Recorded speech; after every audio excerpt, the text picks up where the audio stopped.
Guys, great to be with you. Thank you so much for coming. Thank you for joining us. Sorry about that little mic thing. Tech stuff is not my forte. But I'm talking about unity this morning. I'm talking about being together, being one. And there's many things in life, I think, that can divide us. You know, there's many things in life that can separate us, can split us apart. This morning for breakfast, I had Marmite on toast.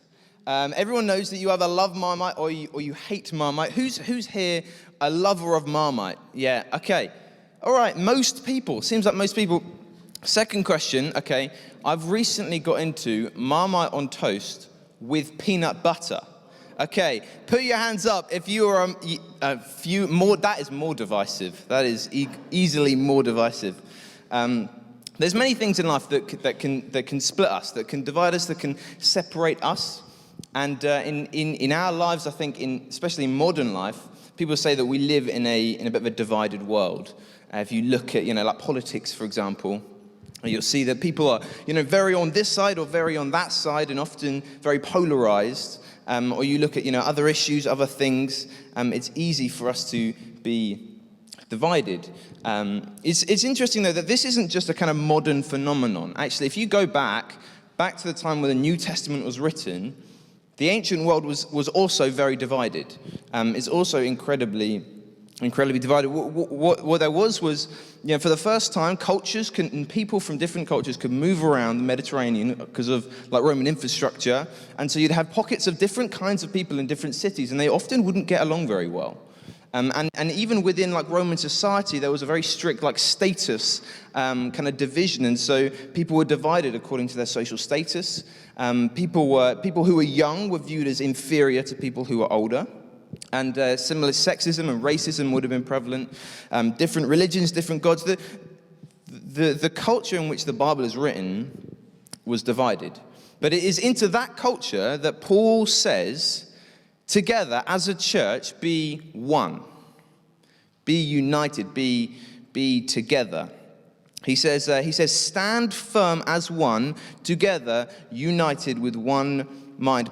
Steve last week talked about what this looks like. We're in a series about living a life worth living, and Steve last week talked about that. That means unity as a church, and my passage I'm looking at, Philippians 2 verse 1 to 11, is following almost directly on from that, and so we're carrying on the same theme.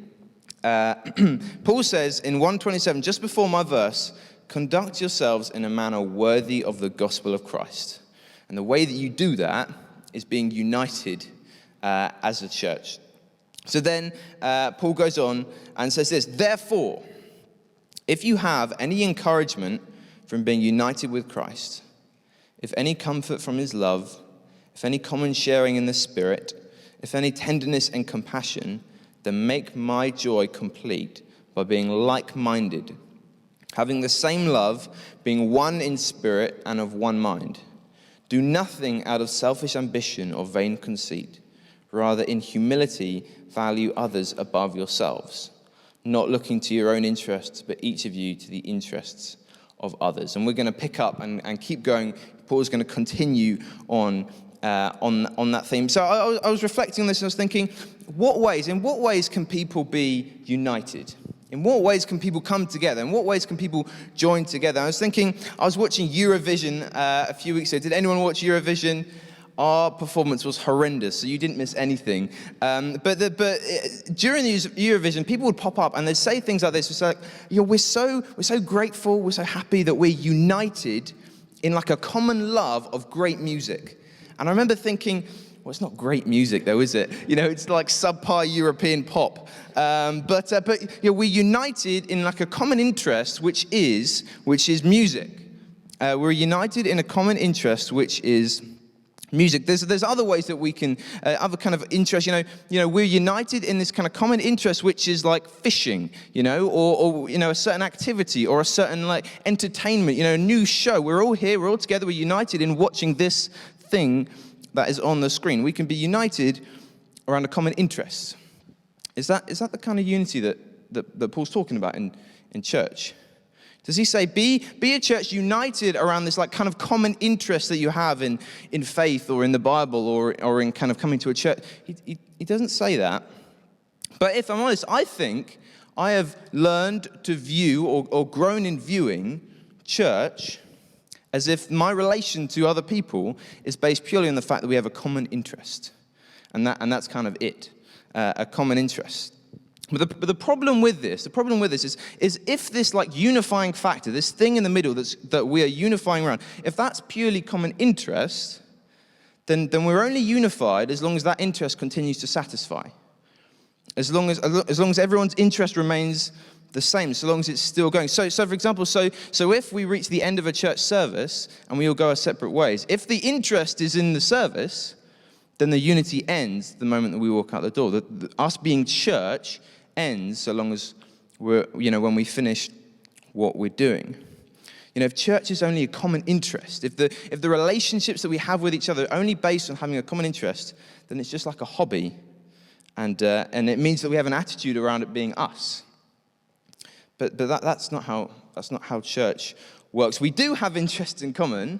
But our oneness is not based upon them. So how else can we be united? So I was thinking, what other ways? I was like, okay, a common goal.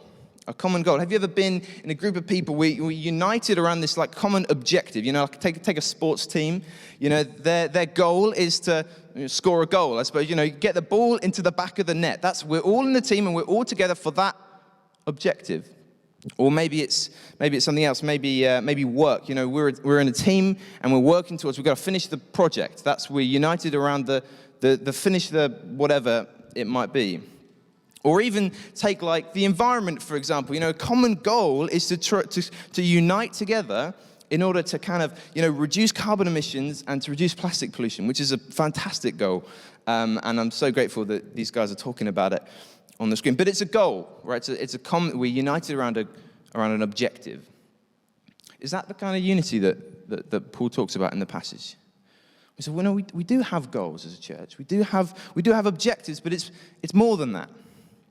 It's more than that. See, if church is only a common goal, and I've found in my life, I've so easily viewed church as just, we're all together, but we're all here for an objective, which is to be in the service and enjoy the service, or to kind of complete the task. If that is the case, then we're only united so far as we agree on the best way of getting there.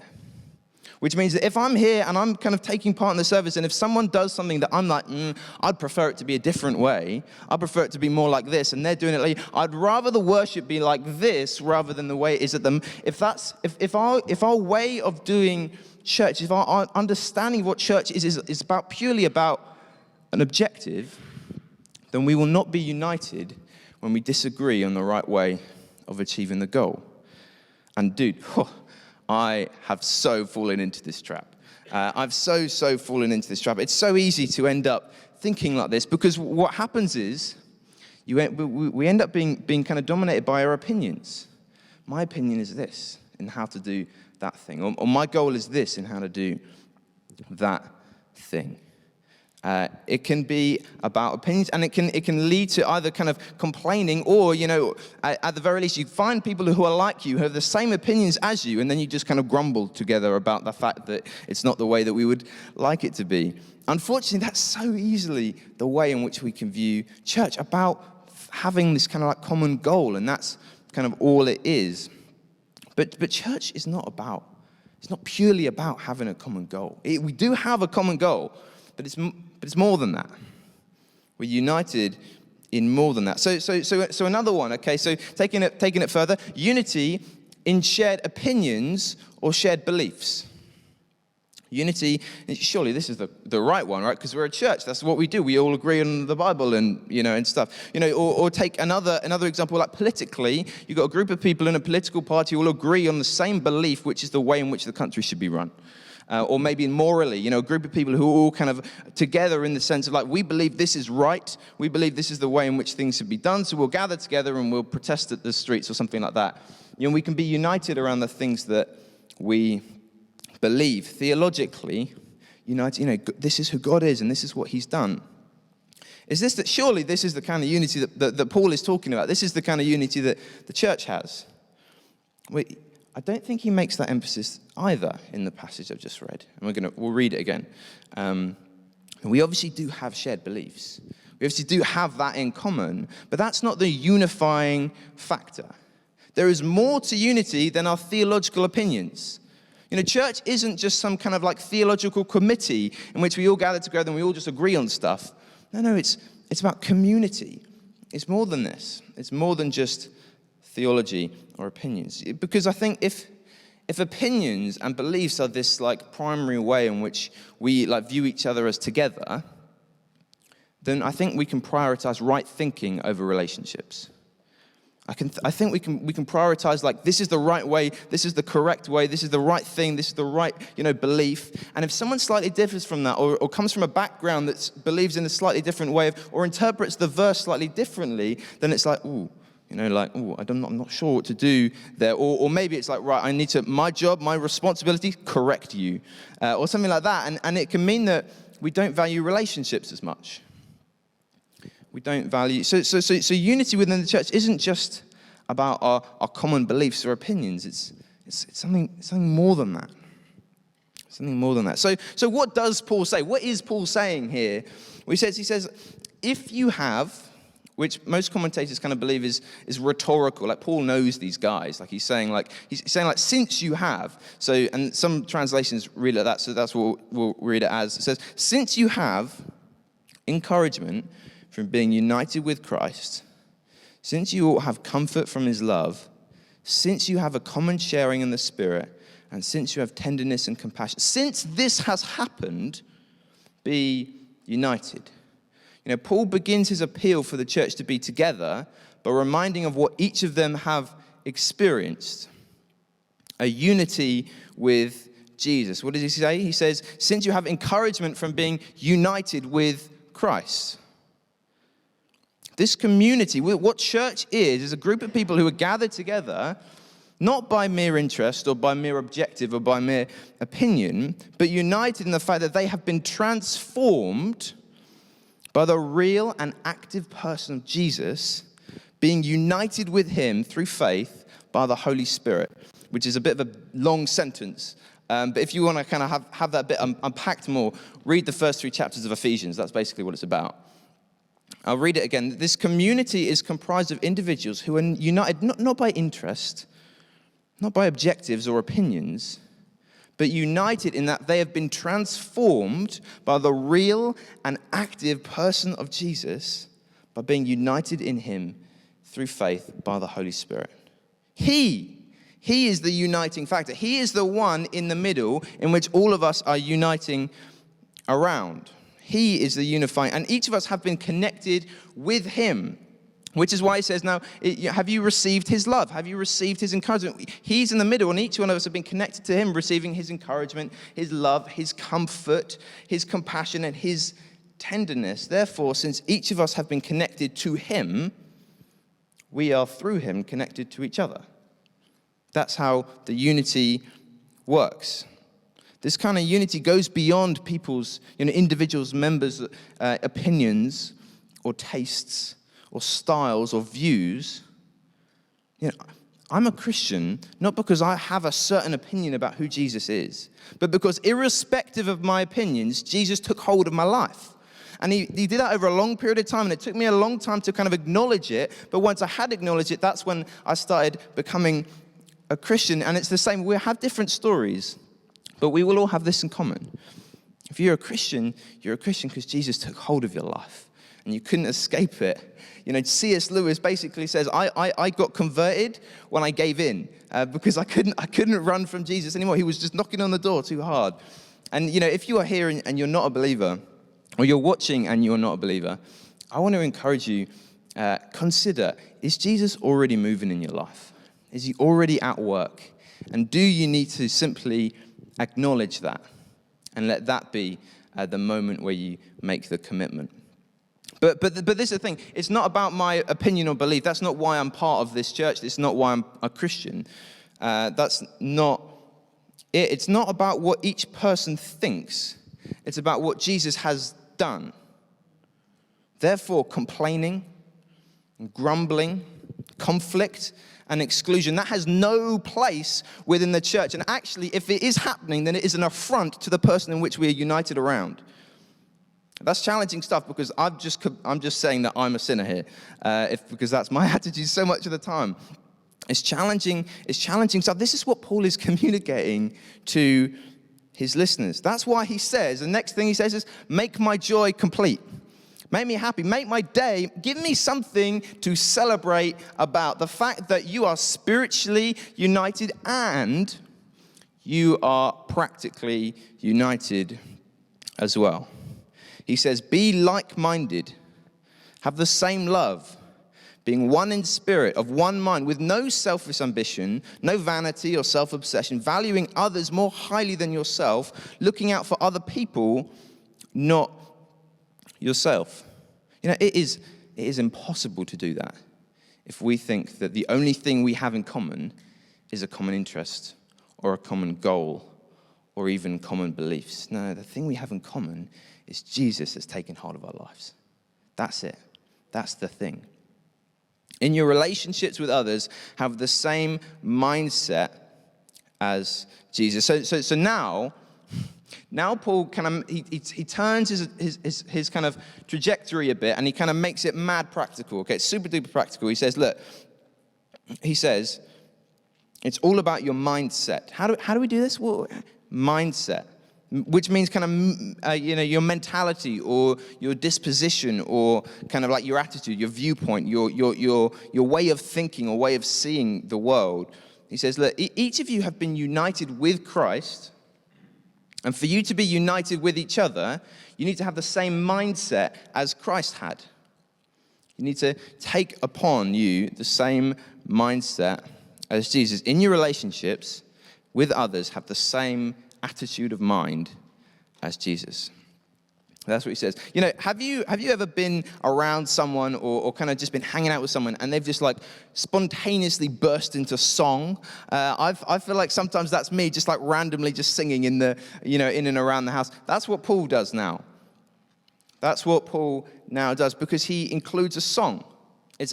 Most people think a song could be just a poem, but it's an ancient song, like going way back, probably one of the first things ever written, or the first bit of literature in Christian history, and it's all about who Jesus is. And he uses it as an illustration. He says, look, you guys are going to be united the same way that together in the same way that you're united with him, and therefore you're going to have the attitude that he has, and the attitude that he has can be seen in what he did. So let's just take another look at what he did here. And so he goes from verse 6 to 11 on a poem, a little sing-song. And it goes like this. And I'm going to read it. We'll split it into 3 sections, and then we'll kind of wrap it up. In your relationships with one another, within church, have the same mindset as Christ Jesus, who, into poem, being in very nature God, did not consider equality with God as something to be used to his own advantage. Rather, he made himself nothing by taking the very nature of a servant. Being made in human likeness and being found in appearance as a man, he humbled himself by becoming obedient to death, even death on a cross.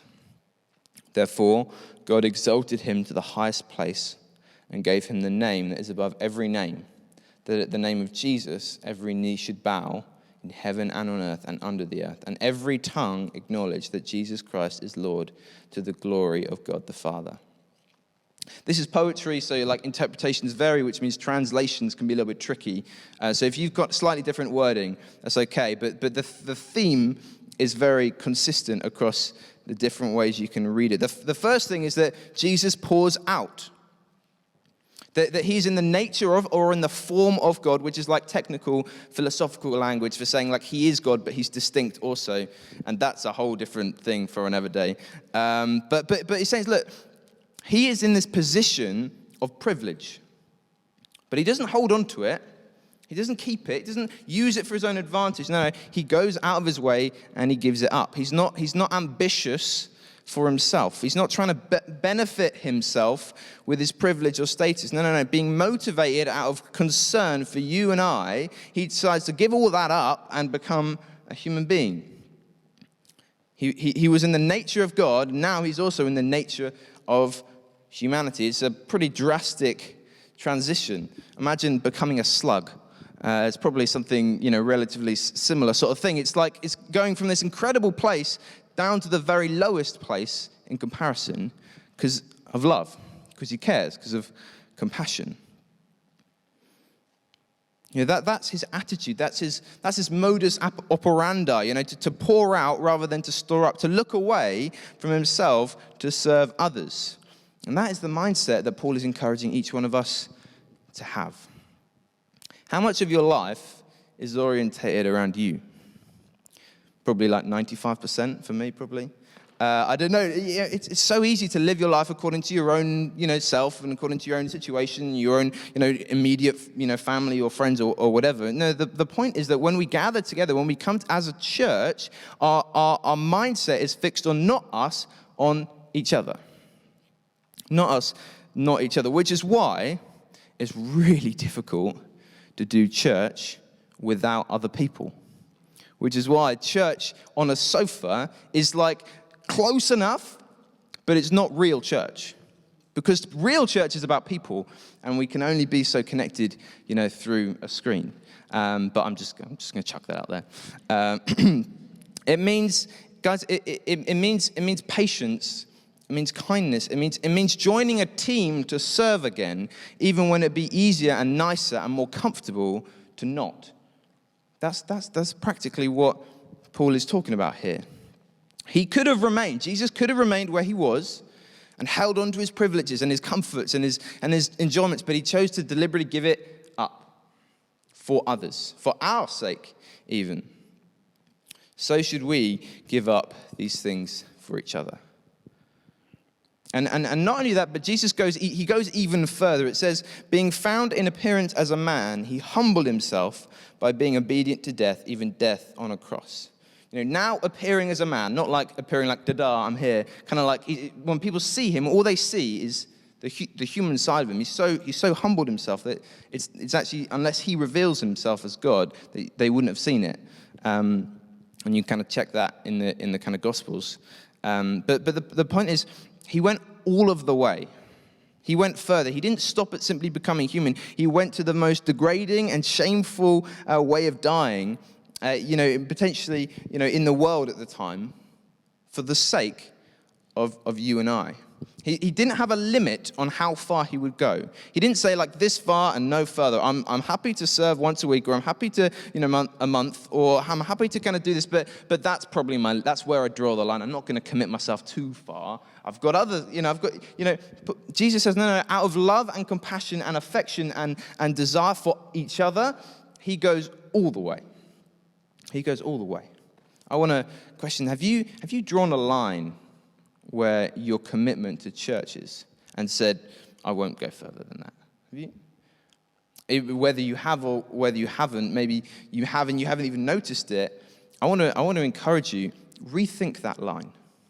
Rethink that line, because I'm so grateful that Jesus didn't have a line for me and said, he's not worth it. That would have been bad for me and for us. But yeah, Jesus didn't seek self-betterment. There's no limit to what he did. There's no limit to how far he went. And finally, it says that Jesus is raised up. He's exalted to the highest place and given the name above every name, that all people should bow before him and acknowledge him as Lord. Having died for our sins and having been raised up from the grave and raised up even into heaven, where he currently is now, seated in the heavenly realms, which is Christian language, but he's not walking and talking around here anymore. He's in heaven and he's here by his Spirit. But it doesn't say that he was like explicitly motivated by this reward. Do you know what I mean? Like it doesn't say like Jesus, having done all this, like he doesn't say that he did this. He doesn't say that it says God raised him up. He doesn't earn his way into some kind of place in heaven. No. He's not motivated by it. It says at the end that he did it all for the glory of God, not for himself. Not even, so many times it's so easy to kind of serve and to help and to do whatever. But what you're really doing is you're hoping that someone's going to notice and say, oh, well done. Well, good job. Or give you a little badge. Badge? No one gets badges. Or whatever. No. Jesus is not motivated by the hope that people might see and kind of reward him or give him a prize. No, he's motivated out of doing it for God.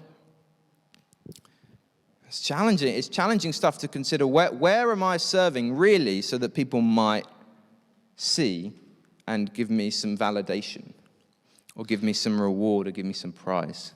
That's not the mindset. That's not the mindset that Jesus had. This isn't some kind of delayed contract where like we do the rough stuff and then later on we get a reward. It does. The Bible does talk about the possibility that those who are believers and kind of like serving and doing good works may get a reward, but that's not the motivation behind what we do. We do it for Him. We do it for Him and through Him. These are the mindsets that we ought to have. One that doesn't seek self-interest or advantage or hold on to privileges or comforts. One that freely goes the full distance, all for the sake of other people. Helping even when it gets hard and difficult and doing it all, not to gain a reward, but bringing the attention away from ourselves and up to God. Can you imagine a church like this? Because Paul could. That's why he's writing to Philippi. So this isn't some like lofty kind of like you'll never reach it goal. It's like, no, this is practical stuff. This could happen. King's Church, Mid-Sussex. Imagine if each one of us saw our place in this church the way that Paul is talking about. What would happen if you saw your place in this church the way that Paul is talking about? Would that change your attitude? Would that change the way that you do church? Would that change the way that you are in church? I mean, it has for me as I've kind of been reflecting and thinking about this. We'd be united. We'd be truly united. Be beyond like common interests and objectives and opinions. We'd stop grumbling. We'd stop complaining. We'd stop, having conflict. We'd be united practically in the same way that we are united spiritually. Living like this would demonstrate the worth of the gospel and therefore would be a life worth living. Band, if you want to jump up. And some stuff to reflect on, I think. Some stuff to kind of consider and work out. This is about the way that we treat the people we're sitting next to. This is the way that we kind of view and speak with and interact with and believe, about what church is, what this is. And we're going to sing a song about fixing your eyes on Jesus, because this is all about Him. And this comes from being united to Him. And as we do, I want you to be reflected just on your attitude and your mindset to church. And I'll jump up and do a response. Cheers, guys.